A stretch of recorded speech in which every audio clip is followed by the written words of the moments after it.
Hey everyone! Today we're going to make sushi bake. I'm so excited.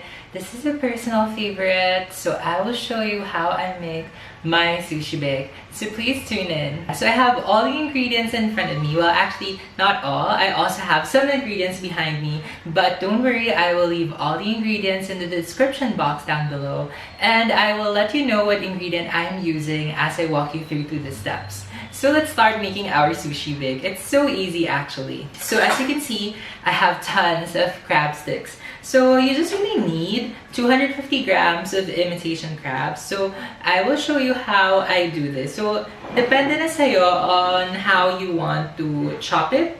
So what I usually do is I grab a fork and then I just shred it. So you will end up with something like this. Tapos I will just chop it into smaller pieces. Like this. Tapos, pwede mo siyang durug-durugan as you put this in the bowl. And that's pretty much it. Now, let's prep the shrimp. It would be so pretty actually if you could have the shrimp whole.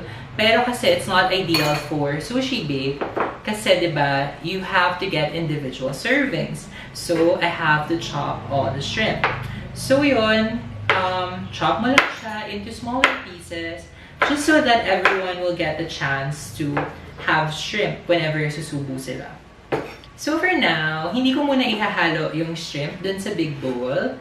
Kasi I want a lot of them to be toppings. Tapos, I will be making two versions of the toppings. I also have beef with me. So I'll just put it in a smaller bowl and set this aside. So tapos na tayo chopping. The mangoes I've already chopped. The beef I've already chopped before cooking it. So now let's move on to the assembly. I'm so excited. Now let's prepare the rice component of our sushi bake. So this is just 3 cups of sushi rice. And to it, I will add some sushi vinegar.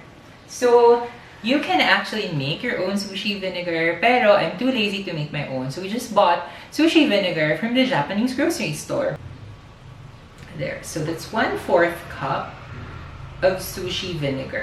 So go slow, kasi you can always add some more if it's kulang, if you find that it's kulang.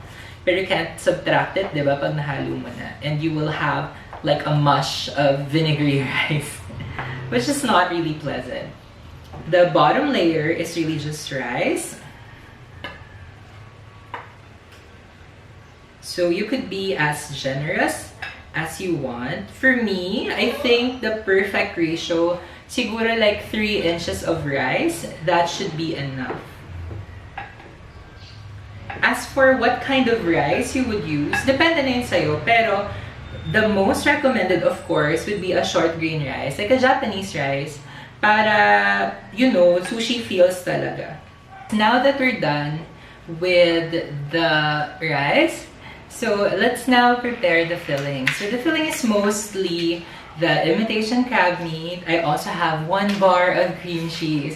So sabi ko nga, diba, it's a bit decadent. So just really eat in moderation. So 1 bar of cream cheese. I softened my cream cheese, so nilabas ko lang siya sa fridge like maybe an hour before I'm using it para mas madaling mag-work with this. There you go. I also have Kewpie mayo. It's up to you actually. So I will start with 1/4 cup of Kewpie mayo, pero I might add more if I feel like it needs to be more creamy, right? So yan, haluin muna natin to.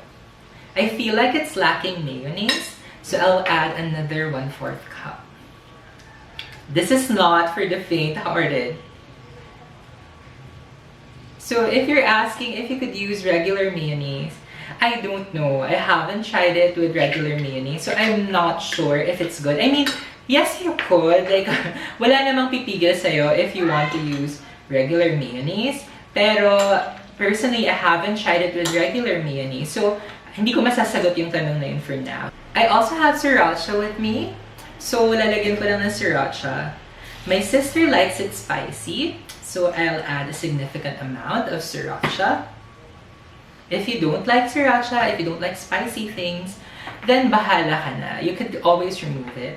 Pero for me, even just a little, it will really add a lot of flavor Tapos it will not only add flavor, it will add color. Now, let's assemble our sushi bake. Right now, I'm just sprinkling the regular furikake on top of the rice. And guys, yung furikake yung magbibigay ng flavor sa sushi bake nyo. So, do not hesitate na maglagay. So, it's so flavorful, it's so yummy, so don't be afraid of your furikake. If you only have one kind of furikake, that shouldn't be a problem. So after the regular furikake, I'll add some beef furikake. This is my favorite. This is so flavorful, so tasty. Paano ba buksan to? There. So for the one in a sachet, I just put some on the palm of my hand.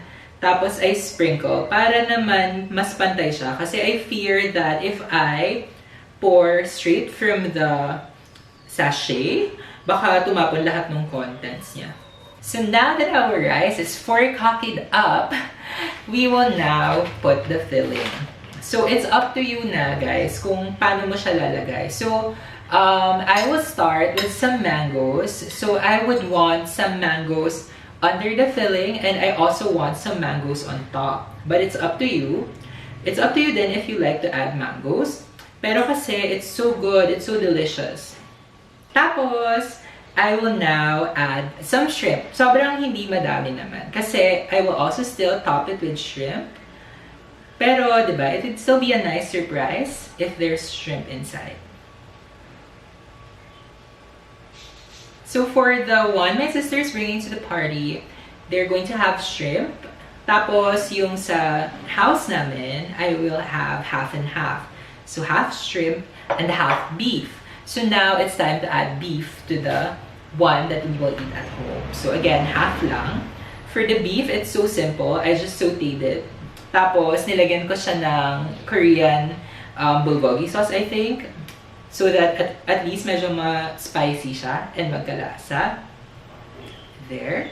Now we will add the filling. So it could be challenging kasi nga parang it's so thick, it's so creamy. Just work on it. Masasanay ka din.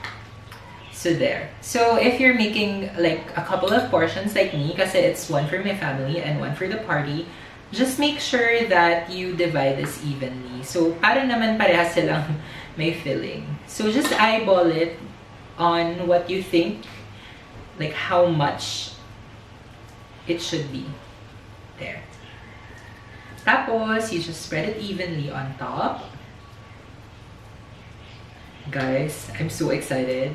This is already looking so yummy. So for the toppings, I like the regular furikake better kasi meron siya ng mga seaweed and it's so pretty. So just sprinkle some more furikake. Tapos, you top it with mangoes. It would be so delicious. So again, half of the mangoes go to the bigger one for the party and half would go here, dito sa pambahay. Tapos, you just jazz it up. So how I want to jazz it up is I put some sriracha. So let your artistic side take over. So you could just add some sriracha. Gosh, it looks so delicious. I'm so excited. And then top it with the toppings that you put earlier. So for one side, of course, you add shrimp. Just remember which side, diba? Para naman it would make sense. Yeah. Tapos, for the beef side, I will put some tiny pieces of beef. This will be so exciting. This is the first time that I'm trying this with beef. And I hope that it's good. But, hello, it's beef, diba? Like, why would it not be good?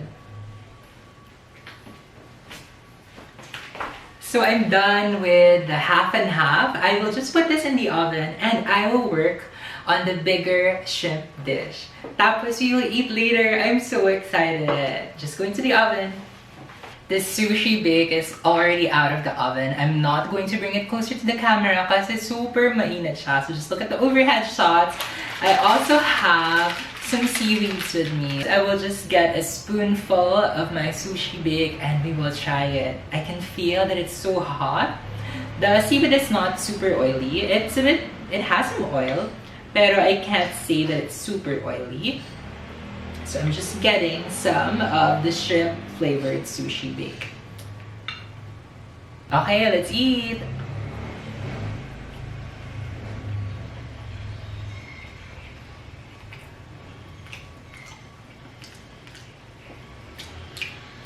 As I mentioned, it's the first time that I'm trying this with shrimp.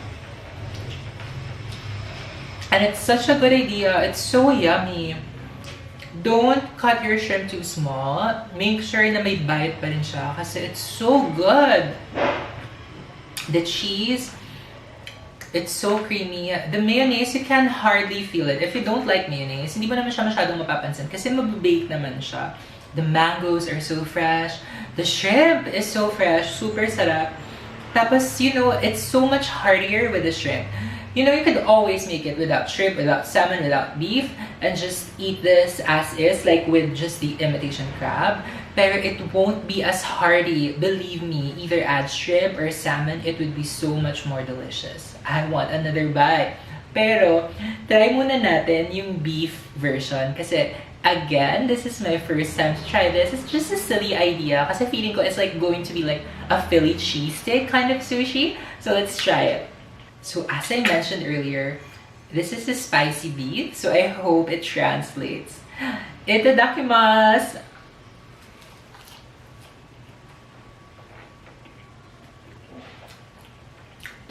The spiciness is just enough. You know, meron talaga siyang hit of that spiciness. Tapos, it's so beefy. Sobrang sarap niya. Tapos, I really felt like it was a Philly cheesesteak sushi. Kasi, the cream cheese is already so cheesy. Diba sa Philly cheesesteak, it's so cheesy, it's so beefy. So, I really get that vibe. Tapos, the mangoes still brings it freshness. So, I know that this is not like a California maki. Pero, we're making a big sushi. It's not like we're going to make it religiously like an actual sushi, diba? So, it's up to you now on how you would want to make it. If I were to choose between the two versions, it would be so hard. Kasi I like the beef kasi it's something new. So it's not the usual sushi bake that you would order. Kasi diba, yung typical sushi bake, it's usually mangoes and kani. Sometimes there's fish. Pero so super bihira na may beef. So this is a fresh take on it. Tapos it really tastes like Philly cheesesteak, which I really like. Philly cheesesteak sushi, sorry. And then for the shrimp, sobrang sarap, guys. Like, I'm not a shrimp person, but I'm liking this. So, it's so good.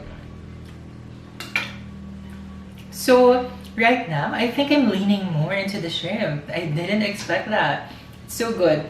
It's so hearty. You can taste the shrimp, you can taste everything, and everything is so good.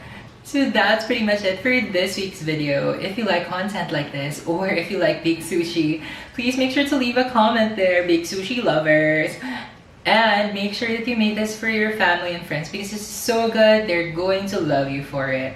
Please follow me on all my socials, Instagram, Facebook, and TikTok at totallyalvin. I will devour the rest of the sushi bake. I'm not sure if I'm saving some for my family. Maybe I will, maybe I won't. I will see you again next time. Bye!